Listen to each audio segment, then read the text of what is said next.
तुम्ही पाहत आहात MCN न्यूज मराठी। आगामी स्थानिक स्वराज्य संस्थांच्या निवडणुकांच्या पार्श्वभूमीवर वाशिम जिल्ह्यात भाजपाने मोठे संघटनात्मक बळ मिळवले आहे। राष्ट्रवादी काँग्रेस आणि शिवसेना उद्धव बाळासाहेब ठाकरे गटातील 300हून अधिक कार्यकर्ते, माजी लोकप्रतिनिधी व विविध पदाधिकाऱ्यांनी मुंबईतील भाजप प्रदेश कार्यालयात भारतीय जनता पक्षात प्रवेश केला। या पक्षप्रवेशात माजी जिल्हा परिषद व पंचायत समिती सदस्य, कृषी उत्पन्न बाजार समितीचे पदाधिकारी, सेवा सहकारी संस्थांचे अध्यक्ष, ग्रामपंचायत सदस्य आणि सामाजिक क्षेत्रातील अनेक कार्यकर्त्यांचा समावेश होता।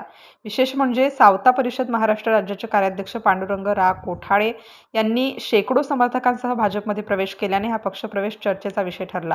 आमदार शांभाऊ खोडे यांच्या प्रमुख उपस्थितीत झालेल्या या कार्यक्रमामुळे आगामी जिल्हा परिषद, पंचायत समिती, नगर परिषद आणि ग्रामपंचायत निवडणुकांच्या पार्श्वभूमीवर वाशिम जिल्ह्यातील राजकीय समीकरणे बदलण्याची शक्यता व्यक्त केली जात आहे। MCN न्यूज मराठीकरिता विश्वास कुटे, वाशिम।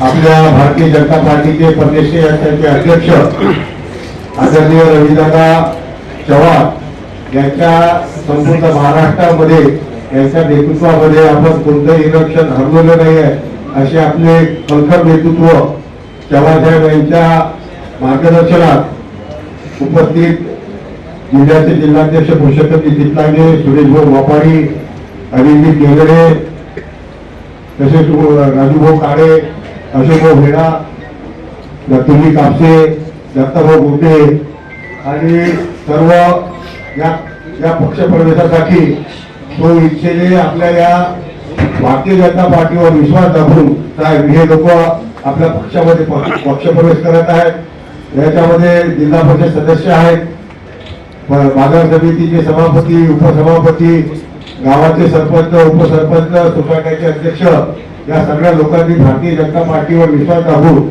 आज पक्षात प्रवेश केला आहे। मी त्यांचे सगळ्यांचे मनापासून अभिनंदन करतो आणि येणाऱ्या जिल्हा परिषद मध्ये हे सगळे ग्रामीणचे असल्यामुळे आम्ही सगळे आपले जे वाशिम जिल्हा परिषदची जे येणारी निवडणूक आहे त्याच्यामध्ये संपूर्ण वाशिम जिल्ह्यातून भारतीय जनता पार्टीचा झेंडा निश्चितच आम्ही सगळे कार्यकर्ते पटवणार आहोत अशी आम्ही तुम्हाला गवाही देतो। आणि हा सगळा जो पक्षप्रवेश आहे हा भारतीय जनता पार्टीवर विश्वास ठेवून, रविदादावर विश्वास ठेवून, मुख्यमंत्र्यांवर विश्वास ठेवून या लोकांनी घेतला आहे। निश्चितच आपण भारतीय जनता पार्टी पक्षाला मोठं करू आणि तुमच्या सगळ्यांना न्याय देण्याची भूमिका आमची आहे। त्याप्रमाणे आपण सगळ्यांनी या ज्या मुंबईच्या या भारतीय जनता पार्टीच्या या प्रदेश कार्यालयामध्ये आपण उपस्थित झाला, आमच्या सगळ्यावर साहित्यावर विश्वास ठेवला, माझ्यावर विश्वास ठेवला, जिल्हाध्यक्षावर विश्वास ठेवला, आदरणीय दादावर विश्वास ठेवला। मी तुमच्या सगळ्यांची मनापासून आभार व्यक्त करतो। थांबतो। जय हिंद, जय महाराष्ट्र। खूप खूप धन्यवाद भाऊ।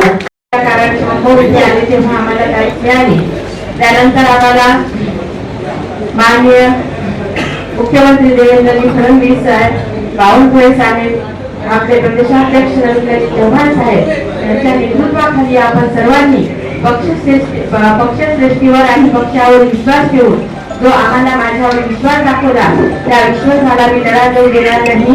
आणि आपण येत्या निवडणुकीत कोणतीही निवडणूक असो तर भारतीय जनता पक्षाचा झेंडा फडकवल्याशिवाय राहणार नाही एवढी मी आणि आपण सर्वजण सोबत राहून सोबत काम करून आपण सोबतच आपल्याला भारतीय जनता पक्ष मोठा करायचा आहे।